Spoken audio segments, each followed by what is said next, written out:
People open their ears and soften their hearts to hear this received word.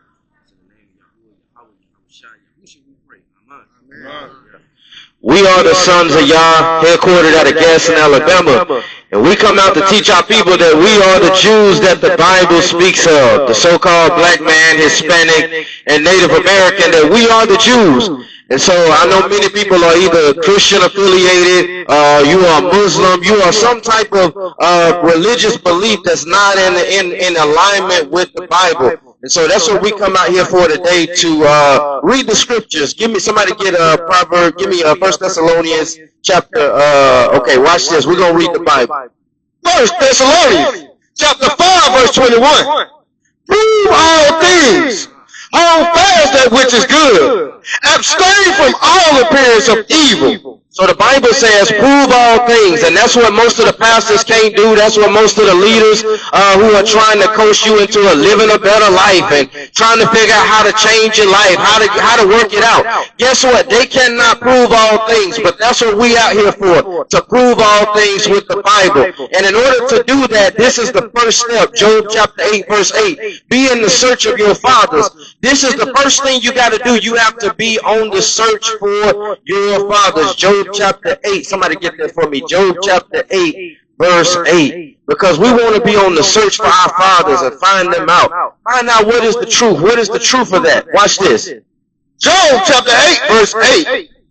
For inquire, I pray thee, of the former age, and prepare thyself to search of their fathers. For we are but of yesterday, and know nothing, because our days upon the earth are a shadow. Shall not they teach thee, and tell thee, and utter words out of their heart? And that's what we out here for, to be on the search of our Father. Utter words out of our heart. What words? The words of the Bible. That's what we out here for, to read the words in the Bible. Genesis chapter 49, verse 1. And Jacob called unto his sons, and said, gather yourselves together, that I may tell you that which shall befall you in the last days. Gather yourselves together, and hear ye sons of Jacob, and hearken unto Israel your father. He says, gather yourselves together, what? To hear the last days, to hear the things that will come to pass. He's talking to the 12 tribes of Israel, and that's what we are here for, to gather them. The Bible says we have to come together as one nation. We have to come together as one people. But what has happened? Christianity has told you that you don't have to keep the commandments. The Christian church has told you you can eat pork, crab, shrimp, lobster, shellfish. You can do what you want to do. But the Bible is against that. And many of our people say, I don't want to read the Bible because I got my own way. I'm going to do my own thing. But we cannot do that. We have to follow what the Father has said. Let's read the Bible. Book of Matthew, chapter 22, verse 14. For many are called, but few are chosen.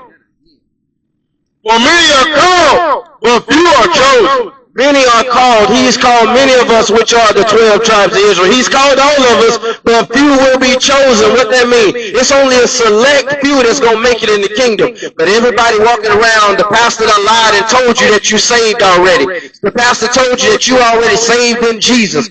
Somebody get back to 24:13. It's the book of Acts, chapter 5, and verse 29. Then Peter and the other apostles answered and said, we ought to obey God rather than men.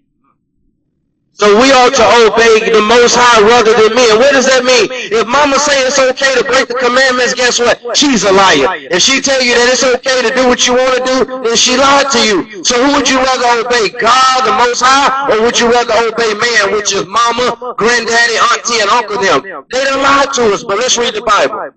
Psalms 119, verse 53. Horror have taken hold upon me because of the wicked that forsake thy law.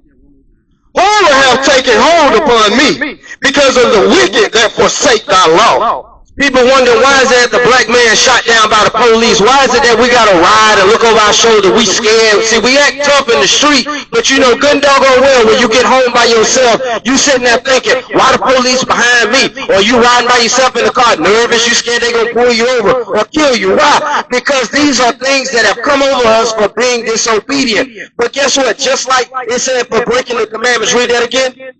Psalms 119, verse 53. Horror have taken hold upon me because of the wicked that forsake thy law. For the wicked that forsake the law. Let's keep reading. Thy statutes have been my songs in the house of my pilgrimage. I have remembered thy name, O Lord, in the night and have kept thy law. So he says he remembered his name and kept his law. But guess what? We're going to get to the laws, but we got to break the Bible down for what it reads. Because mama done told you that you saved in Jesus, you saved in the Lord, you this and that. But let's see, are you really saved? Let's read the book of Matthew. Matthew chapter, somebody get that for me. Matthew 24 and verse 13. Watch this. Matthew 24:13. But he that shall endure until the end, the same shall be saved. But he that endures to the end, the same shall be saved. So it says, he that endures until the end, the same will be saved. So now that make you ought to go question your pastor. Well, pastor, how are you telling me that I'm saved, but I got to endure to the end? Is the Bible right or your pastor lying? That's the question you have to ask yourself. So with that being said, let's read some more of the Bible. Give me that. You got something? Watch this. Give me Acts 5. Stay right there. Go to Acts 5. Give me verse number 8. It's the book of Acts, chapter 5, and verse 8. And Peter answered unto her, Tell me whether ye sold the land for so much. And she said, Yeah, for so much. Then Peter said unto her, How is it that ye have agreed together to tempt the spirit of Yahuwah? Behold, the feet of them which have buried thy husband are at the door, and shall carry thee out. Then fell she down straightway at his feet, and yielded up the spirit. And the young men came in, and found her dead, and carrying her forth, buried her by her husband. And great fear came upon all the church, and upon as many as heard these things. And by the hands of the apostles were many signs and wonders wrought among the people. And they were all with one accord in Solomon's porch. And of the rest, first no man joined himself to them, but the people magnified them. And believers were the more added to Yahuwah, multitudes both of men and women. Because they heard what a testimony and the record of a lie. Two people had came into the temple trying to lie that they had done a certain thing which they had not done. And guess what happened? They fell dead. And that's what many of our people are doing. We're wondering why people dying. Why are people dropping around us? They dropping like flies, as they say. Why is this happening? Because they continue to disobey. They continue to reject the law, statutes, and the commandments. The so-called black man, Hispanic, and Native American. Let's read. 2nd Ezra, chapter 2, verse 1. Thus said the Lord, I brought this people out of bondage, and I gave them my commandments by my servants the prophets, whom they would not hear, but despised my counsels. Despised my counsels. They despise his counsels. You got some more on that? Let's read. 2nd Ezra chapter 2 verse 7. Let them be scattered abroad among the heathen.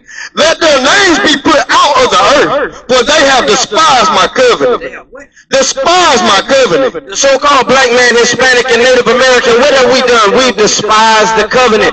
We don't believe that we can't eat pork, shrimp, crab, lobster. We don't believe that we shouldn't be sleeping around with multiple people that we don't have no intentions to marry. We continue to do these things. Why? Because we have a spirit on us. Give me Mark 7 and 21. So he says, you shall be those who have turned away from the law. Watch this. What you got? James 1 and 1. Oh, what you got? James 1 and 1. This goes along with what I just read concerning scattering. So if we go to James 1 and 1 in the New Testament, it says, James, a servant of Yahuwah, God, and of the Master Yahusha HaMashiach, to the 12 tribes which are scattered abroad, greeting. So this right here in James is telling us that even the Apostle James makes it clear in his opening letter in the New Testament that he was talking to the 12 tribes. He wasn't talking to a religion. He wasn't talking to a church. He wasn't talking to an organization. He was talking to the nation, 12 tribes, Yasharah. He was talking to the nation of Israel. So watch this. He says that horror has come over those who have rejected his commandments. Not only have they rejected the commandments, but you got to ask yourself, if I don't keep any commandments, do the Lord hear my prayers? Do the Lord really hear me when I pray if I'm not keeping the commandments? Let's read and see what the Bible says. Proverbs chapter 28 and verse 9. Let's read. It's the book of Proverbs chapter 28 verse 9. He that turneth away his ear from hearing the law, even his prayer shall be an abomination. Even his prayer shall be what? An abomination. The Bible says even your prayer shall be an abomination. What's an abomination? Something that's detestable, that's hated, that the Father does not like. So it says, read that one more time, Proverbs 28:9. He that turneth away his ear from hearing the law, even his prayer shall be an abomination. Even his prayer shall be an abomination. Let's keep reading. Revelation chapter 22 verse 14. Blessed are they that do his commandments. Blessed are they that do his commandments. You got some more on that? That they may have right to the tree of life and may enter through the gates into the city. So many of our people saying, I want to go to the golden gates. I want to get in the door. I want to get in there where Jesus is at. I want to get, well, how you going to get in there if you're not keeping his commandments? There's no way possible. Watch this. Give me chapter 12, verse 13. Same book right here. Ecclesiastes chapter 12, verse 13. Watch this. Because many of our people say, I'm gonna go to him after this one. Many of our people say, what's my purpose in life? What am I supposed to do? What, I don't know. I'm on this earth and don't even know what I'm supposed to be here for. You know how we do, get all depressed and stuff. But the Bible has answered that for us. What is our whole duty as man? What is our whole duty as the 12 tribes of Israel? Ecclesiastes chapter 12 and verse 13. Watch this. Let us hear the conclusion of the whole matter. Fear Yah and keep his commandments, for this is the whole duty of man. The whole duty of man. The whole duty of man is to keep the commandments. Watch this. Give me John 9. Watch this. John 9 and 31. Now we know that Yahuwah heareth not sinners. But if any man be a worshiper of Yahuwah and does his will, him he hears. Him he hears. Him he hears, not the Him he hears, not the sinner, man. Now we have to ask the question. Many of us just heard, well, I hear y'all talking about the commandments. I hear all of that. Well, now tell me what I'm supposed to do. We're going to get there. Let's read. Watch this. Ecclesiasticus chapter 12 verse 6. For the Most High hateth sinners, and will repay vengeance unto the ungodly, and keepeth them against the mighty day of their punishment. Give unto the good, and help not the sinner. And help not the sinner. So what is sin? Somebody give me that. 1 John chapter 3 and verse 4. Because if you ask any random person in the church, you ask a pastor, a leader, even the Catholic Pope, the Catholic Pope, if you would ask him, guess what? The first thing they're going to tell you, well, sin is anything that the Lord don't like, brother. Sin is anything that God say. Well, let's see what the Bible calls sin. Let's read. 1 John chapter 3 verse 3. And every man that hath his hope in him purifies himself, even as he is pure. And whosoever committeth sin transgresses also the law. For sin is the transgression of the law. Sin is the transgression of the law. So sin is breaking the law. So now, what laws? That means men shouldn't be putting on women clothing. Women shouldn't be putting on men clothing. Well, our women shouldn't have blonde hair in their head. Our men shouldn't be out here with 19 different kids. But let's read the Bible. Watch this. 1 John 2 and 4. 2 and 3, excuse me. And hereby we do know that we know him, if we keep his commandments. If we keep his commandments. Now finish that next verse behind that. He that saith, I know him, and keepeth not his commandments, is a liar, and the truth is not in him. Is not in him. The truth is not in him. So when mama say, I love the Lord and I do everything he say do, but they don't keep his commandments, what are they? They are a liar. So watch this. I'm coming, elder. Let's read the Bible. Psalm 119 verse 142. Thy righteousness is an everlasting righteousness, and thy law is the truth. Thy law is the truth. Thy law is the truth. Watch this. We're going to get some more of that 1 John 3. Look at this, verse 2. Beloved, now are we the sons of God, Yahuwah, and it doth not yet appear what we shall be, but we know that when he shall appear, we shall be like him, for we shall see him as he is. Now this is the verse that was just read. And every man that has his hope in him purifies himself, even as he is pure. Whosoever commits sin transgresses the law. Watch this. Verse 3, we go right over that. Every man that has this hope in him purifies himself. Not that grace that we've been taught where you can just say that you believe in JC and now everything's okay. It don't matter how you live. It's not about your works. It's not about what you do. Yes, it is. We'll be judged by our works. Our works matter. At the end, we will all stand before Yahuwah and we will give account for our works. This says